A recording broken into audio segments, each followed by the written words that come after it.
ভারতের শেখ হাসিনা বুঝা হিসাবে পরিগণিত হচ্ছে। একজন গণহত্যাকারী, মানে সবকিছু নির্বিচারে লুট করেছে, নির্বিচারে খুন করেছে। ভারত থেকে তো আসলে শেখ হাসিনাকে ফিরিয়ে নিয়ে আসতে হবে, বিচারটিকে দৃশ্যমান করতে হলে এবং প্রক্রিয়াটিকে শেষ পর্যন্ত সম্পন্ন করতে হলে এখনো পর্যন্ত ভারতের পক্ষ থেকে আমরা শেখ হাসিনাকে ফেরত পাওয়ার ইস্যুতে কোনো অফিসিয়াল চিঠি বা কোনো অফিসিয়াল বার্তা কিন্তু পাইনি। কি মনে করছেন, কঠিন হতে যাচ্ছে কি সামনে তাহলে শেখ হাসিনাকে ফেরত নিয়ে আসা? আমার কাছে তা মনে হয় না। ইতিমধ্যে ভারতের শেখ হাসিনা বুঝা হিসাবে পরিগণিত হচ্ছে। বিভিন্ন মাধ্যমে আমরা দেখছি সরকার বাদে অথবা সরকারের ভিতরেও একটা অংশ শেখ হাসিনাকে আজ থেকে ৩-৪ মাস আগে যেভাবে দেখতো বা যেভাবে সাপোর্ট করতো, তার পক্ষে দাঁড়াতো, এই জায়গায় সামান্য হলেও চিড় ধরেছে। দিন যত সামনের দিকে যাবে আরও চিড় ধরবে বলে আমার বিশ্বাস। কারণ একজন গণহত্যাকারী, মানে সব কিছু নির্বিচারে লুট করেছে, নির্বিচারে খুন করেছে, এবং সেটি শুধু বাংলাদেশ বলছে না, জাতিসংঘ, অন্যদের দেশের গণতান্ত্রিক দেশের কথা আমি বাদই দিলাম, তাদের মতো করে কথা বলছে, কিন্তু জাতিসংঘ এই আন্দোলনে না, এই আন্দোলনের আগে থেকেই, যখন গণতান্ত্রিক আন্দোলন, গণঅভ্যুত্থানের আগেও যখন বিরোধী দলগুলোর উপর শেখ হাসিনা অত্যাচার করেছে, গুম করেছে, নিখোঁজ করছে, তখন থেকেই কিন্তু গণ আন্দোলনের পক্ষেই জাতিসংঘ ভূমিকা রেখেছে। এটা আমার কাছে খুব পজিটিভ সেই সময় থেকে মনে হয়েছে। আর এখন যে রিপোর্টটা প্রকাশ করেছে, জাতিসংঘের কাছে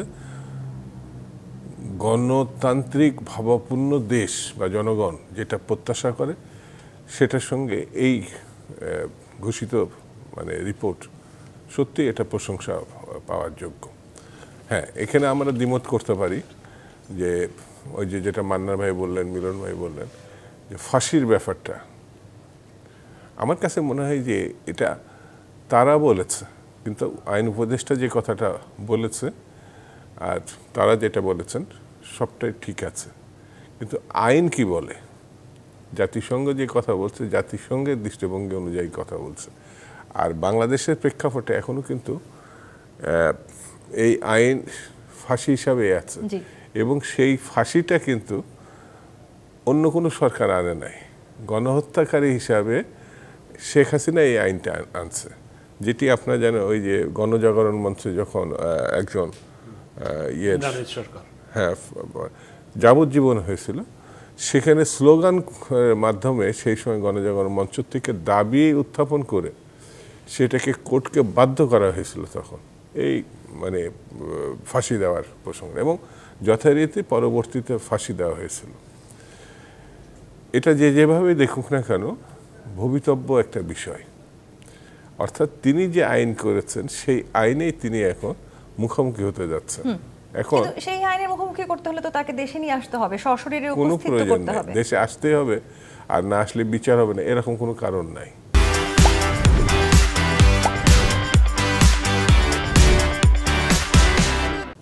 বিচারে অনুপস্থিত হতে পারছে, এবং সরকার প্রধান হিসাবে মিস্টার ইউনূস যেমন বলেছেন, আমার কাছে মনে হয় কয়েকজন আইনজীবী, আমি সিনিয়র আইনজীবীদেরও কথা শুনেছি, যে তার উপস্থিতি ছাড়া বিচার বন্ধ থাকবে এমন কোনো কারণ নাই।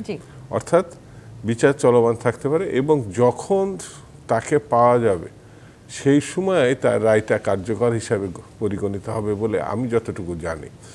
তবে এই ক্ষেত্রে বিচার তার অর্ধেক হয়ে গেছে বলে আমি মনে করি। সেটা হচ্ছে তার যে পালিয়ে যাওয়া, গণধিকৃত, সে যে ভয়ঙ্কর একটা হত্যাকারী, এগুলো এখন আমার দেশে না, সারা বিশ্বে জাতিসংঘের মধ্য থেকে আপনার এটা প্রতিষ্ঠিত।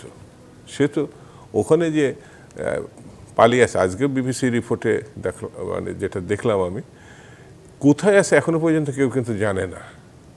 তার বড় সন্তান তো ছেলে যেটা আমেরিকায়, সে তো যায় নাই তাকে দেখতে, তার কন্যাটিও সেখানে যায় কিনা কেউ নিশ্চিত করে বলতে পারছে না। ওই জায়গায় সে একেবারেই আড়ালে তাকে রাখাছে। তো এইরকম একটা মানুষকে যেভাবে উপেক্ষা, এমনকি আমার মনে হয় তাকে যে পানি দিয়ে যায়, সেও কিন্তু খুব শ্রদ্ধার সঙ্গে পানি দেয় বলে আমার কাছে মনে হয় না। সে যদি জানে যে এটা একটা খুনি, এটা লুটেরা, এরা পলাতক, এটা পালিয়ে আসছে, সেই জিনিসটা, সেই বিচারের যে ব্যাপারটা এসে, আরেকটি কথা আমি আপনাকে বলি এখানে, আমি রাজনীতিতে বাস্তববাদিতার পক্ষে, অর্থাৎ আধ্যাত্মিকতার আমি যাই না, কিন্তু আমার কাছে মনে হচ্ছে বিচার দুই ধরনের। সেই বিচার যখন প্রাতিষ্ঠানিকভাবে করা সম্ভব না হয়, তখন একটা আধ্যাত্মিকতার ব্যাপার আছে উপরওয়ালার, যেটি 72-75-এ যে নির্মমতা, যে ভয়ঙ্কর শাসন, সেই বিচারটি করা সম্ভব হয়নি। কিন্তু তার যে পরিণতি, সেটি আপনার আইন দিয়ে তার এই ঘটনা হয়নি। শেখ হাসিনার মানে আমি নিজে রাষ্ট্রদ্রোহী মামলার মুখোমুখি হয়েছিলাম যে তার পিতার পথ তার পরণ করা লাগতে পারে, সেটাকে আমাকে কি অ্যাটেম্পট টু মার্ডার নাকি এর মধ্যে নিয়ে গিয়ে আমার বাড়ি ভাঙচুর করলো, আমার বেশ সারা দেশে মামলা মোকদ্দমা হল। শেখ হাসিনা এখন যে পরিস্থিতি, সেই সময় যদি বিরোধী দলের নেতৃবৃন্দ যা বলছে, একটু যদি তিনি বুঝতেন, যে মানে চেষ্টা করতেন বোঝার, তাহলে আজকে তার এই পরিণতি হতো না।